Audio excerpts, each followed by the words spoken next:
Hey, what's up, everybody? Today I want to tell you an awesome testimony about a Hispanic rapper from California. This is popular in the 90s and early 2000s, and he went by the name Sir Dino. And he tells a story about being famous in the world, getting charged with drug sales, sentenced for RICO, which is racketeering. When he was sent to prison, he was put in an active pod, right? Which means active gang activity. Dino was an ethnic Mexican, so he was automatically expected to affiliate North or South. After 3 stints in solitary confinement for various infractions, he reported that he was tired, worn out from his lifestyle, just couldn't do it anymore, but that he couldn't change.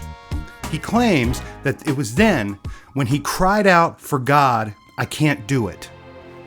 From that prayer, over the subsequent days, he ended up becoming born again, claiming affiliation with Christianity. Now his tough journey begins. In an active pod, he was expected to put in work for the gang that he repped. But he began to see the conflict in being a Christian and doing these things, which involve drugs, taxing and collecting, testing the hearts of others with fights, and going to war with rival gangs when called upon. There was no option to sit down on the job when work came down from a shot caller. So the reach of the group goes beyond the prison too. So getting out would mean even on the outside, Dave, let's call him to protect his identity, would never be safe and he'd never be able to get out. The prison offers PC, protective custody, for those desiring to leave gangs, but in reality for people who still have long-term, they can't take it because it follows them on their paperwork throughout the whole system. And affiliates on the outside too will hear about it, which affects the potential of their safety when they get out. To make matters tougher, Dave was a trustee in his pod, which means he cleaned the floors and handed out trays to the different cells, and it means his cell was never locked. So he never had any protection. So this guy Dave, who was in solitary, repping a gang, starts studying the Bible, first in his cell, by himself, then out in the day room. And other people, whites, blacks, Hispanics, see him doing this and they say, "Hey, can I study with you?" And they join him. This is a problem, right? Because both long-term and newcomers want something, right, to be inspired by. So it's not uncommon for them to read the Bible. But now this guy, Dave, who's well-respected, is kind of putting it right in the shot caller's face. This put him directly on the radar of the head shot caller. He called Dave in and told him to stop doing the Bible studies because he was spreading poison. Let that sink in. He was spreading poison by sharing Christianity and studying the Bible. Why is that? Because these people were having their hearts changed. God was turning the Wi-Fi on, and they wanted to stop putting in work. So, of course, they couldn't say anything, which made it worse. Now the organization would just stop functioning, right? With calls and work getting jammed up in the moral conundrum of the foot soldiers down at the bottom. So the shot caller's orders are never getting implemented. And the shot caller became very worried because the northerners in that particular prison were outnumbered by the southerners. And this was depleting their ranks. This was double trouble for Dave, his Christianity, and those studying with him. So Dave was ordered flat out to stop the Bible studies, but he somehow found the strength and faith to say, "No, I won't stop. I understand the repercussions of my actions. I'll do what I have to do, and you do what you have to do." Whew.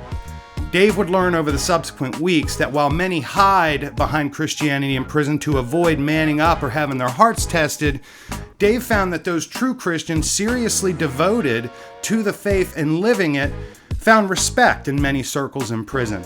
At the same time, many true Christians and Christians getting out of gangs they get wed up, they get killed because of their beliefs and their practices.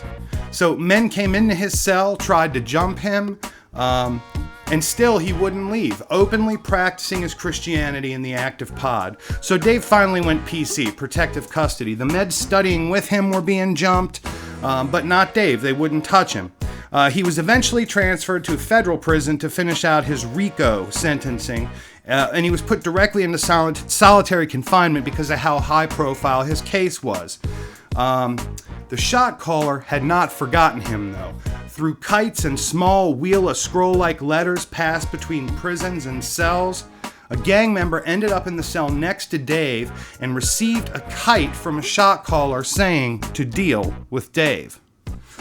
The gang member and Dave had begun speaking already, though. The member was curious about this light that seemed to emanate from Dave and caused him to fold his flag. He couldn't understand this. So they began to study the Bible together. And about a month later, this guy comes to Dave and says, "Look, Dave, I owe you an apology. I got a kite from the shot caller who told me to deal with you, and I've been thinking of ways in solitary how when we get our 1 hour, since I'm first and you're next, I could get the door jammed up so when they put me in and you came out, I could do it, and I'm sorry for that." Sorry? What are you talking about?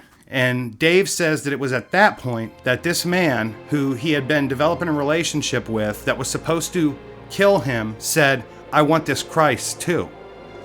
Amazing story. Gives you chills, right? And it doesn't stop there. So they become good friends. Dave's parents even send him a Bible, and they each have their own Bible, and they continue studying together. The last prison Dave went to, as his time neared an end, there were only about 15 members of his gang at that prison. And his first day there, he went out on the yard and said, "Look, I used to be affiliated, now I'm a Christian. I just wanted to let you know I was here and that I'm not hiding. If this is going to be a problem for you guys, let's just deal with it right now." They all looked at him for a minute, and one guy said, "Look, here's a low security. If it was a higher security prison, you'd have trouble, but if you're going to rep that Christianity, just do it and do it to the fullest." And boy, what a powerful message for all of us. What an amazing testimony.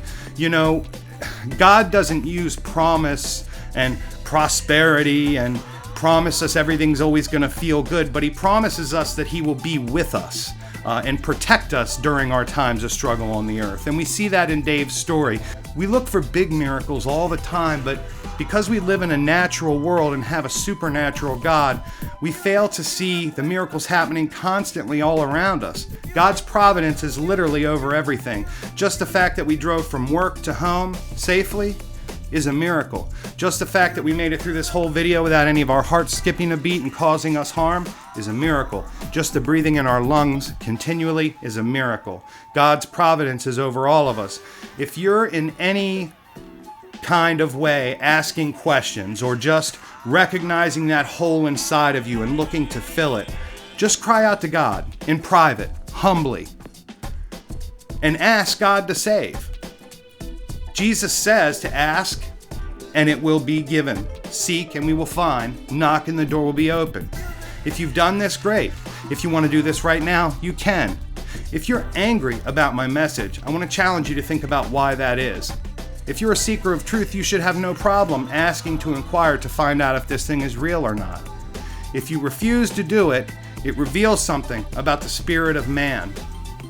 I have an opportunity to find truth. I say I care about truth, but I refuse to call out for it when I'm told that is the way.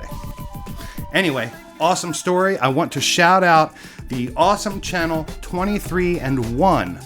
A guy goes by the name Def, and it's a fascinating channel about his time in prison, and he interviews other people who have been in the prison system in various states.